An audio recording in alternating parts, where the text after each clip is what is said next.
정말 놀라운 일이 벌어졌습니다. 최근 일본이 심각한 위기를 맞이했다고 합니다. 그동안 자부심을 가졌던 모든 것이 흔들리며 많은 이들이 혼란에 빠졌다고 하는데요. 더 충격적인 건 이 위기의 원인이 바로 한국에서 비롯되었다는 점이죠. 이 사태를 지켜보던 일본의 한 문화 평론가는 이제는 한국이 문화 강국이라는 점을 받아들여야만 한다고 말했다고 합니다. 대체 무슨 일이 있었던 걸까요? 안녕하세요. 저는 타카하시 준이라고 합니다. 일본의 저명한 문화평론가이자 TV 방송 작가로 활동하고 있죠. 제가 한국 문화에 대해 어떤 생각을 가지고 있냐고요?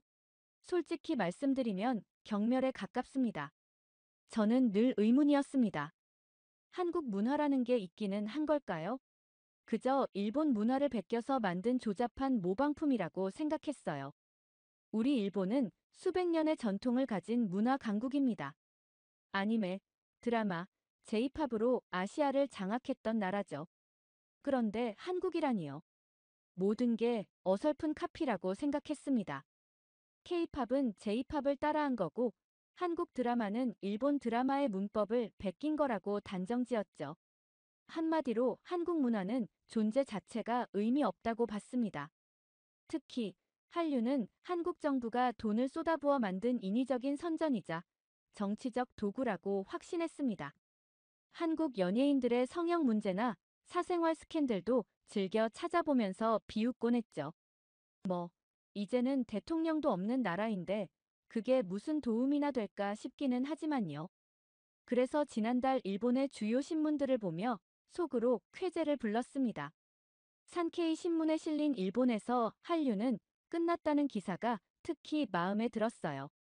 니혼케이자이 신문의 한류의 종말, 일본 문화의 부활, 요미우리 신문의 한류 열풍의 막을 내리다 같은 기사들을 보면서 드디어 라고 생각했죠. 얼마 전 제가 참여한 TV 토론 프로그램에서도 이 이야기가 나왔습니다. 저명한 문화평론가들과 방송 관계자들이 모인 자리였죠. 한류는 일시적인 유행일 뿐입니다. 곧 식상해질 겁니다. 한 평론가의 말에 저는 격하게 동의했어요. 맞습니다. 이제 일본이 한국 문화를 다시 압도할 때가 왔어요. 우리 문화의 저력을 보여줄 시기입니다. 방송국 프로듀서의 발언에 저도 힘주어 거들었습니다. 한국 문화는 원래 실체가 없었습니다. 일본 문화의 그림자였을 뿐이죠. 제 발언에 스튜디오가 조용해질 정도였어요. 하지만 최근 들어 이상한 점을 발견했습니다. 매일 지나다니는 도쿄 거리에선 여전히 한국 문화의 흔적이 강하게 남아 있었거든요. 젊은이들은 계속해서 한국 아이돌의 노래를 듣고 한국 드라마를 보고 한국 화장품을 사용하고 있었습니다. 솔직히 처음엔 이런 젊은이들이 한심하게 느껴졌어요. 왜 저런 하류 문화에 빠져드는 걸까? 라고 생각했죠. 하지만 문화평론가로서 이건 그냥 넘어갈 수 없는 의문이었습니다. 정말로 제 생각이 맞는 걸까요? 한류가 정말 끝난 걸까요? 제가 그토록 멸시하던 한국 문화가 허상이었다면 왜 아직도 이렇게 많은 일본 젊은이들이 빠져 있는 걸까요? 이 의문을 해결하기 위해 저는 직접 발로 뛰며 취재를 해보기로 결심했습니다. 시노쿠보의 한류 상점가부터 시작해서 하라주쿠의 젊은이들이 모이는 곳까지. 솔직히 그 장소들을 가는 것조차 불편했지만 진실을 알고 싶었어요. 이건 단순한 대중문화의 유행을 넘어선 한일 양국의 문화 경쟁이었습니다. 과거 일본 문화가 아시아를 지배하던 시절이 있었어요. 제가 그토록 자부심을 가졌던 그 시절 말이죠. 하지만 지금은 그 위치가 흔들리고 있었습니다. 취재를 시작하기 전 저는 노트북을 펼쳐놓고 한참을 생각에 잠겼습니다. 한류가 정말 끝났으면 좋겠다고 생각했어요. 그러면 제 편견이 옳았다는 걸 증명할 수 있을 테니까요. 하지만 한편으로는 불안했습니다. 제가 그동안 너무 한국을 얕봤던 건 아닐까 하는 의심이 스멀스멀 피어올랐거든요. 이 취재는 단순히 한류의 현주소를 파악하는 것을 넘어 일본과 한국의 문화, 경쟁 속에서 우리 일본 문화의 현재와 미래를 들여다보는 작업이 될 것 같았습니다. 그리고 어쩌면 한국 문화에 대한 제 뿌리 깊은 혐오와 편견도 시험해보는 기회가 되겠죠. 지금 생각해보면 그때의 제 예감은 정확했습니다. 제가 마주하게 될 현실은 제 예상을 훨씬 뛰어넘는 충격적인 것이었으니까요. 하지만 그건 제가 취재 현장에서 직접 목격하게 될 이야기입니다. 취재 첫날, 저는 도쿄의 대형 서점을 찾았습니다. 한류가 정말 끝났다면 이곳부터 그 징후가 보일 거라 생각했죠. 시부야의 한 대형 서점, 제가 자주 들르는 곳이었습니다. 서점에 들어서자마자 저는 발걸음을 멈출 수밖에 없었습니다. 1층 베스트셀러 코너에 한국 관련 책들이 가득했거든요. 한국어 독학 무작정 따라하기, K-팝 아이돌 스타일 따라잡기, 한국식 메이크업의 비밀. 처음엔 제 눈을 의심했습니다. 혹시 특별 전시 기간이라 이렇게 진열해 놓은 걸까요? 서점 직원에게 물어보니 아니었습니다. 이 책들이 다 잘 팔리나요? 제가 묻자 직원은 고개를 끄덕였습니다. 네, 특히 한국어 교재는 매달 베스트셀러 상위권을 차지하고 있어요. 한국 연예인 화보집도 입고되자마자 매진되곤 합니다. 말도 안 된다고 생각했습니다. 이건 분명 일시적인 현상일 거예요. 하지만 제 예감과 달리 더 큰 충격이 기다리고 있었죠. 음반 매장으로 향했습니다. 이곳은 더 심각했어요. J-팝 코너보다 K-팝 코너가 더 넓었습니다. 매장 관리자를 만나 이야기를 나눠봤죠. 이제 J-팝은 세계 시장에서 완전히 밀렸어요. 빌보드 차트만 봐도 K-팝 그룹들이 상위권을 장악하고 있죠. 방탄소년단, 블랙핑크는 이제 월드스타고요. 유튜브 조회수도 비교가 안 됩니다. 일본 가수들은 수억 회면 대단한데 K-팝은 수십억 회가 기본이에요. 특히 젊은 층에서는 J-팝에 관심이 거의 없어요. 글로벌한 느낌이 없다고 하더라고요. 이 말을 듣는 순간 가슴 한켠이 불편해졌습니다. 제가 그토록 자부심을 가졌던 J-팝이 이렇게 평가받는다니요. 영화계 관계자도 만났습니다. 일본의 대형 영화 배급사에서 일하는 야마모토 부장이었죠. 지금 넷플릭스 재팬의 톱10을 보세요. 한국 드라마가 절반을 차지하고 있어요.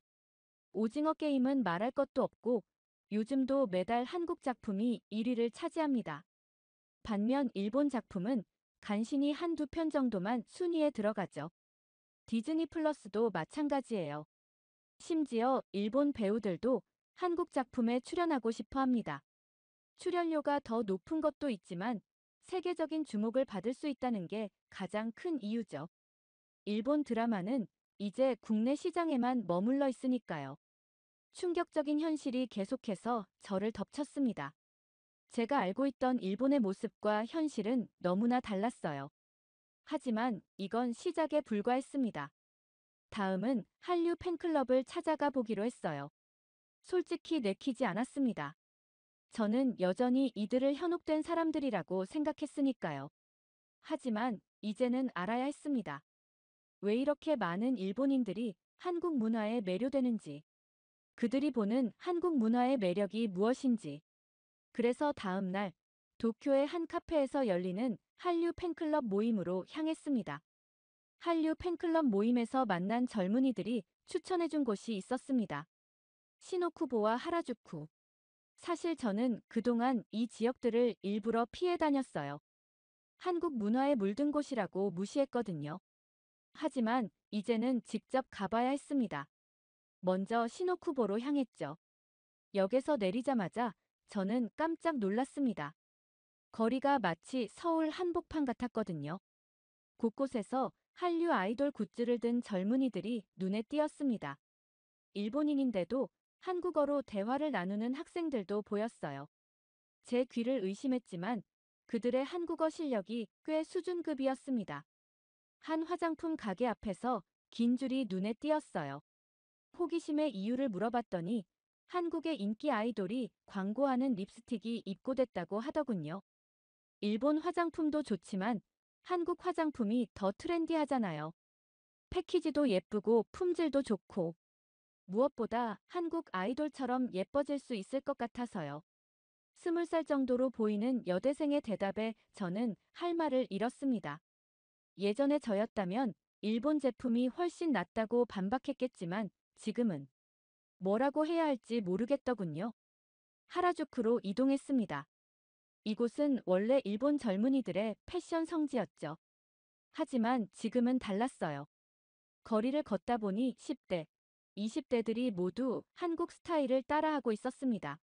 한 미용실 앞에서는 한국 아이돌의 사진을 들고 온 여학생들이 줄을 서 있었고, 옷가게마다 한국 스타일 패션이라는 문구가 붙어 있었죠. 메이크업 숍에서는 한국 아이돌 메이크업을 광고하고 있었고요. 특히 놀라웠던 건 이게 특별한 게 아니라는 거였습니다. 일본 젊은이들에게 한국 스타일은 이미 일상이 되어 있었어요. 그들은 한국 아이돌의 헤어스타일을 하고 한국식 메이크업을 하고 한국 패션 브랜드의 옷을 입고 있었습니다. 저는 도쿄대학교 학생들을 만나 이야기를 나눠봤습니다. 그들의 대답은 더 충격적이었어요. 제가 좋아하는 일본 아이돌도 있어요. 하지만 솔직히 말하면 K-팝 아이돌이 더 프로페셔널해요. 퍼포먼스의 완성도가 다르거든요. 연습생 시절부터 체계적으로 훈련받은 게 보여요. 한국 스타일이 세련되게 느껴져요. 화장품도 그렇고 패션도 그렇고.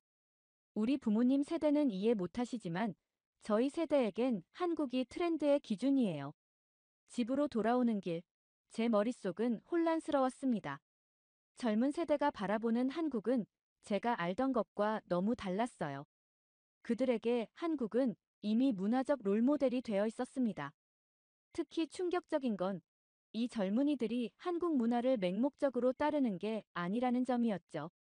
그들은 일본 문화와 한국 문화를 객관적으로 비교하고 더 나은 것을 선택하고 있었습니다. 지하철에서 우연히 제 딸 또래로 보이는 여학생들이 이야기하는 걸 듣게 됐어요. 그들은 자연스럽게 한국어 단어를 섞어가며 대화를 나누고 있었습니다. 그 모습이 왜인지 모르게 가슴 한켠을 불편하게 만들었어요. 문화평론가로서, 아니, 한 사람으로서 저는 이제 진지하게 고민해봐야 할 것 같습니다. 제가 그동안 한국 문화에 대해 너무 편협한 시각을 가지고 있었던 건 아닐까요? 더 이상 이걸 단순한 유행이라고 치부할 수 없을 것 같았습니다. 이건 분명 우리 일본 문화계가 직면한 새로운 현실이었으니까요. 제 마음속 혼란을 정리하기 위해 이번에는 일본 연예계 내부를 직접 취재해 보기로 했습니다. 먼저 일본의 대형 음반 제작사를 찾았죠. 20년 넘게 일본 가요계를 이끌어온 사토 프로듀서와의 만남이었습니다. 타카하시 씨, 솔직히 말씀드리죠. 지금 일본 음악계는 심각한 위기입니다. 사토 프로듀서의 첫마디에 저는 귀를 쫑긋 세웠습니다. 우리 J-팝은 일본 내수 시장에 갇혀 있어요. 글로벌 경쟁력이 전혀 없죠. 해외 진출을 시도해봤지만 번번이 실패했습니다. 반면 K-팝을 보세요. 처음부터 세계 시장을 목표로 했어요. 안무, 음악, 영상 제작, 모든 면에서 세계 시장을 겨냥한 전략적 접근을 했죠. 영어, 일본어, 중국어 버전의 노래를 동시에 발매하고 유튜브를 통해 전 세계 팬들과 소통하면서 성장했습니다. 그들은 처음부터 일본이나 한국만이 아닌 전 세계를 목표로 했던 거예요. 그의 말은 계속 이어졌습니다. 일본 아이돌은 아직도 80년대 방식을 고수하고 있어요. 귀엽고 친근한 이미지, 허술한 퍼포먼스. 이런 걸로는 더 이상 젊은 층의 마음을 사로잡을 수 없습니다. 이번에는 일본의 영화, 드라마 업계를 찾아갔습니다. 후지TV의 나카무라 PD를 만났죠. 그는 한숨부터 내쉬었습니다. 넷플릭스 재팬의 순위를 한번 보세요. 한국 드라마가 항상 상위권을 장악하고 있어요. 지난달 기준으로 톱 10 중 6개가 한국 드라마였습니다. 반면 일본 드라마는 겨우 한두 편이 10위권에 들어가기도 힘든 상황이에요. 게다가 제작비를 보세요. 우리는 한 편당 평균 3-4억엔을 쓰는데 시청률은 한국 드라마의 절반도 못 미치는 상황입니다. 특히 충격적이었던 건 다음 이야기였습니다. 시청자들의 눈높이가 완전히 바뀌었어요. 한국 드라마를 보면서 높아진 거죠. 우리가 아무리 전통적인 일본식 연출을 고집해도 소용없어요. 시청자들이 외면합니다. 이제는 한국 콘텐츠의 스타일을 따라가지 않으면 생존이 불가능한 상황이에요. 도쿄 국제영화제의 프로그래머인 야마다 씨의 증언은 더 충격적이었습니다. 이제 일본 영화는 세계 영화제에서 주목도 못 받아요. 반면 한국 영화는 어떤가요? 칸 영화제에서 황금 종려상을 받고 아카데미에서 작품상을 받았죠. 완성도와 작품성 모두에서 우리를 압도하고 있습니다. 연예계의 한 원로 매니저는 이렇게 말했습니다. K-팝은 처음부터 유튜브, SNS 같은 디지털 플랫폼을 적극 활용했어요. 반면 우리는 여전히 CD 판매와 TV 출연에 매달려 있죠. 시대의 흐름을 놓친 거예요. 취재를 마치고 돌아오는 길, 머릿속이 복잡했습니다. 우리 일본 연예계가 이렇게 무기력해진 걸까요? 한때 아시아를 주름잡던 그 찬란한 영광은 어디로 간 걸까요? 특히 충격적이었던 건 업계 관계자들이 한국의 성공을 인정하면서도 변화하지 못하고 있다는 점이었습니다. 그들은 문제점을 알면서도 기존의 방식을 고수하는 것 말고는 다른 대안을 찾지 못하고 있었어요. 연예계 취재를 마치고 귀사한 다음 날, 저는 충격적인 신문 기사를 보게 됐습니다. 보수 성향의 한 일간지가 한류의 실체를 파헤친다는 제목으로 특집 기사를 실은 거였죠. 한류는 한국 정부가 의도적으로 밀어주는 문화 공작이다. 한때 저도 이런 생각을 했었죠. 하지만 이제는 달랐습니다. 직접 현장을 취재하면서 본 현실이 이런 주장과는 너무나 달랐거든요. 그런데 보수 정치인들의 발언이 이어졌습니다. 한 중의원 의원은 국회 문화위원회에서 이렇게 말했죠. 일본 젊은이들이 한국 문화에 빠지는 것은 심각하게 우려할 만한 일입니다. 우리의 전통적 가치관이 흔들리고 있습니다.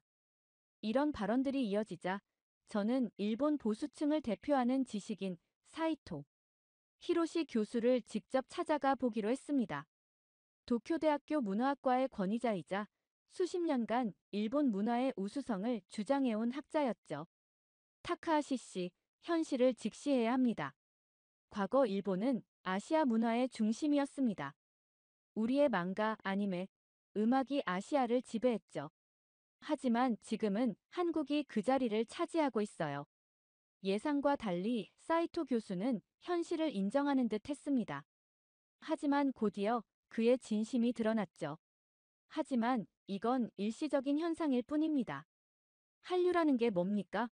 일본 대중문화를 모방하고 재포장한 것에 불과하죠. 우리 일본 문화는 여전히 우위에 있습니다. 시간이 지나면 모든 게 제자리로 돌아올 겁니다. 인터뷰를 마치고 나오면서 저는 깊은 한숨을 내쉬었습니다. 보수층의 이런 태도가 왜 문제인지 이제는 알 것 같았거든요.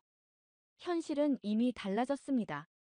제가 직접 본 일본의 거리에서, 젊은이들 사이에서, 연예계 현장에서 한국 문화는 더 이상 외부의 것이 아니었어요. 하지만 보수층은 여전히 과거의 영광에 사로잡혀 있었습니다. 그들은 변화하는 현실을 인정하지 않으려 했고 오히려 이를 위협으로 간주했죠. 특히 안타까웠던 건 이런 보수층의 태도가 우리 일본 문화의 발전을 가로막고 있다는 점이었습니다. 그들은 문제의 원인을 한국에서 찾으려 했지만 사실 우리가 변화하지 못하는 게 진짜 문제였던 거죠.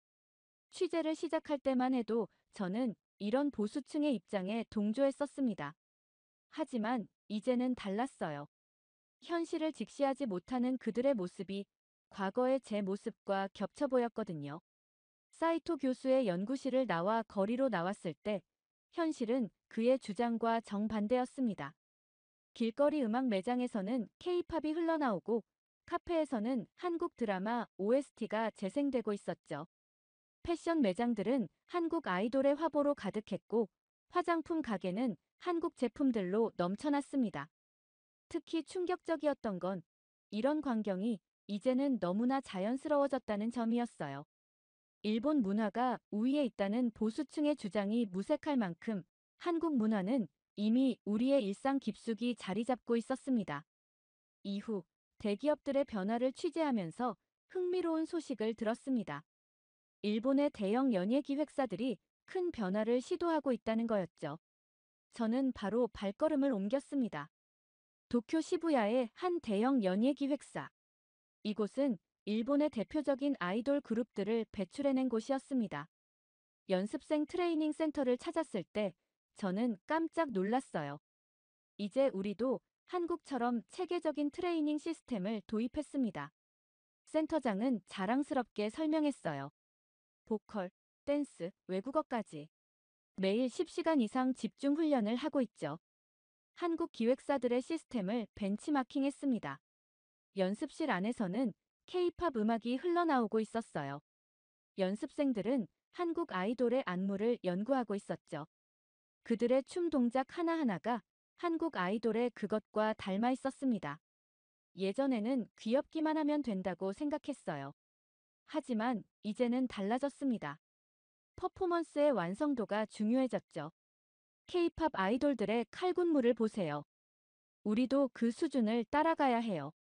드라마 제작 현장도 마찬가지였습니다. 후지 TV의 새로운 드라마 촬영 현장을 방문했는데 이곳도 많이 달라져 있었어요. 한국 드라마의 촬영 기법을 많이 연구했습니다. 촬영 감독이 말했죠. 조명 활용법, 카메라 앵글, 컷 편집 방식까지. 우리도 이제 영화 같은 드라마를 만들어야 해요. 특히 인상적이었던 건 연출 방식의 변화였습니다. 일본 특유의 과장된 연기나 비현실적인 전개 대신 더 자연스럽고 현실적인 연출을 시도하고 있었어요. 업계의 대표적인 프로듀서인 다나카 씨를 만났습니다. 그는 30년 경력의 베테랑이었죠. 우리는 너무 오랫동안 일본 시장만 바라봤어요. 하지만 이제는 달라져야 합니다. K-팝을 보세요. 처음부터 글로벌 시장을 목표로 했잖아요. 음악, 안무, 뮤직비디오 모든 것이 세계적 수준이죠. 우리도 이제 그렇게 가야 해요. 취재를 하면 할수록 분명해졌습니다. 한류는 결코 일시적인 유행이 아니었어요. 이건 글로벌 시대에 맞춘 전략적이고 체계적인 문화 혁신이었습니다. 한때 제가 얼마나 편협한 시각을 가지고 있었는지 깨달았죠. 한류를 단순한 모방이라고 생각했던 제 자신이 부끄러워졌습니다. 오히려 우리가 이제 한국을 배우고 있었으니까요. 특히 놀라웠던 건 이런 변화가 업계 전반에 걸쳐 일어나고 있다는 점이었습니다. 음악, 드라마, 예능. 모든 분야에서 한국의 시스템을 연구하고 도입하려 하고 있었어요. 이제 저는 확신할 수 있었습니다. 한류는 단순한 유행이 아닙니다. 한국은 철저한 준비와 전략으로 세계 시장을 공략했고 그 결과 문화산업의 새로운 기준을 만들어냈어요. 우리 일본 엔터테인먼트 업계가 이를 인정하고 벤치마킹하고 있다는 사실이 한류의 진정한 가치를 증명하고 있었습니다. 긴 취재를 마무리하면서 저는 제가 목격한 모든 것들을 정리해 보았습니다. 도쿄의 거리에서 만난 젊은이들, 한류 팬들과의 대화, 연예계 관계자들의 증언, 그리고 보수층의 반발까지. 한 달이 넘는 취재 기간 동안 저는 일본 문화계의 현주소를 직접 목격했습니다. 시노쿠보에서 시부야까지, 하라주쿠에서 긴자까지. 도쿄의 주요 거리들은 이미 한류의 영향 아래 있었습니다. 특히 10대, 20대 젊은이들의 변화는 놀라웠어요. 그들은 한국 아이돌의 춤을 따라추고 한국 드라마의 대사를 외우고 한국 화장품으로 메이크업을 하고 있었습니다. 한국 문화요? 그건 이제 특별한 게 아니에요. 우리의 일상이죠. 시부야의 한 카페에서 만난 대학생의 말이 아직도 귓가에 맴돕니다. 그들에게 한류는 더 이상 외국의 것이 아니었어요. 마치 공기처럼 자연스러운 일상의 일부가 되어 있었죠. 하지만 우리 사회 일각에서는 여전히 이를 부정하려 합니다. 특히 보수층과 기성세대는 변화를 거부하고 있어요. 한류는 일시적인 현상일 뿐이다. 우리 일본 문화가 더 우수하다. 이런 말들을 되뇌고 있죠. 솔직히 말씀드리면 이건 제가 처음 취재를 시작했을 때의 모습이기도 했습니다. 한류를 무시하고 경멸하고 부정하려 했던 그런 모습 말이에요. 그러나 현실은 이미 달라졌습니다. 일본의 주요 기업들은 한국 스타일을 적극적으로 받아들이고 있어요. 시세이도와 같은 전통 있는 화장품 브랜드들도 한국식 메이크업을 연구하고 있고, 유니클로 같은 글로벌 패션 브랜드도 한국 트렌드를 쫓고 있습니다. 특히 미디어 업계의 변화는 더욱 극적이었어요. 방송사들은 한국식 제작 방식을 도입하고 있고, 음악 기획사들은 K-팝 시스템을 벤치마킹하고 있죠. 심지어 일본의 전통적인 예능 프로그램들도 한국식 편집과 연출을 시도하고 있습니다. 소비자들의 선택은 더욱 분명했습니다. 제가 찾아간 백화점의 매출 데이터가 이를 증명해요. 한국 브랜드와 한국 스타일의 상품들이 매출 상위권을 차지하고 있었죠.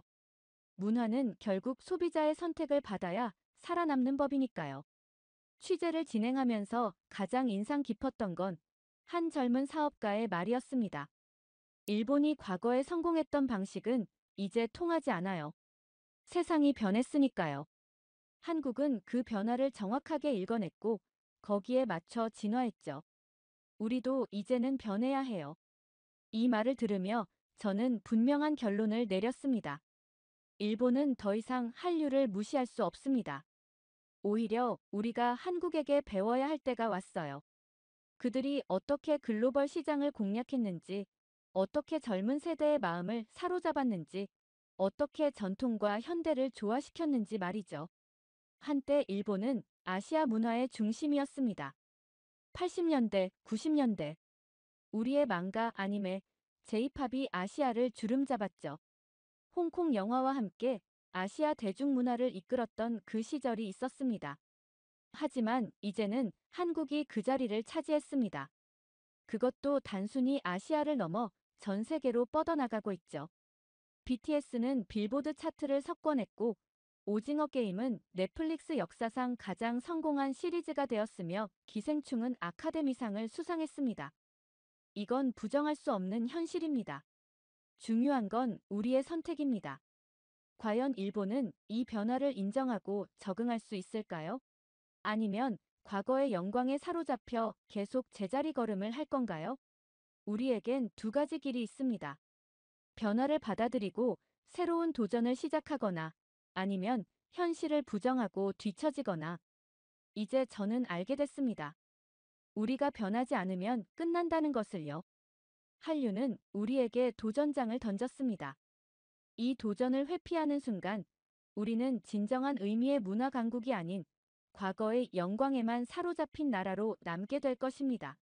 한 달간의 취재를 마치며 저는 이제 희망을 봅니다. 우리 젊은이들이, 기업들이, 그리고 일부 미디어들이 이미 변화하기 시작했으니까요. 이제 남은 건 우리 모두의 선택입니다. 과연 우리는 이 변화의 물결을 어떻게 받아들일 것인가? 사실 저는 한국에 감사한 마음이 듭니다. 그들은 우리에게 중요한 교훈을 주었어요. 과거의 영광에 안주하지 않고 끊임없이 도전하고 혁신해야 한다는 것, 세계를 향해 눈을 돌려야 한다는 것, 그리고 변화를 두려워하지 말아야 한다는 것까지. 한국이 없었다면 우리는 아마도 이대로 계속 제자리 걸음을 했을지도 모릅니다. 저의 이번 취재는 여기서 끝이 납니다. 하지만 우리의 진정한 도전은 이제부터 시작일지도 모르겠네요. 지금까지 저의 이야기를 들어주셔서 감사합니다. 부디 구독자님들의 가정에 항상 평화가 있기를 바랍니다.